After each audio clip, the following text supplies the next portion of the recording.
46 ans, Faustine Bollard semble avoir trouvé un équilibre que beaucoup recherchent.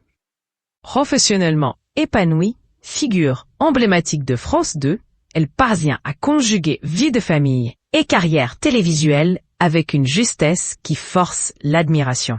Mais derrière cette image bien connue du grand public, il y a aussi une femme attachée à ses racines et aux lieux qui l'ont construite. Parmi ces lieux, la Bretagne tient une place à part. Un village en particulier, niché au bord de la mer, l'attend comme une vieille promesse tenue. C'est à Saint-Cast-le-Guildo que l'animatrice a posé ses valises de cœur. Là-bas, elle a trouvé la maison dont elle rêvait petite, en rendant visite à son grand-père. Aujourd'hui, c'est devenu le théâtre de ces moments en famille, loin de l'agitation de la capitale. À flanc de colline, face à l'océan, la maison semble presque sortie d'un conte.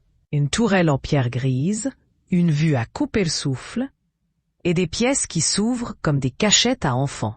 Je ne rêvais que de ça, confiait-elle récemment à Paris Match. Une maison vivante, bruyante, où les rires montent du sous-sol et où l'on peut entrer sans frapper. Ce lieu, elle l'a imaginé pour ses enfants, Abby et Peter, mais aussi pour tous les amis de passage. Course à l'étage, jeux vidéo, cabanes improvisées dans les placards de la cuisine. Chaque recoin semble pensé pour créer des souvenirs. Pas de décoration figée, ni de salon trop chic, mais un joyeux désordre où il fait bon vivre et grandir. Loin des plateaux et des tournages, c'est ici qu'elle recharge les batteries. Et elle n'est jamais seule, une bonne partie de sa famille possède aussi un pied-à-terre dans le coin. À chaque période de vacances, la maison se transforme en quartier général familial, un lieu de retrouvailles et de rituels qui font du bien.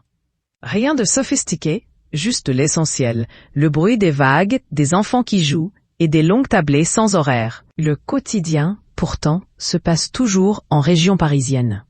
Faustine Bollard, qui habite une grande maison dans l'Oise, jongle entre sa vie de mère et ses obligations professionnelles. Mais les kilomètres commencent à peser.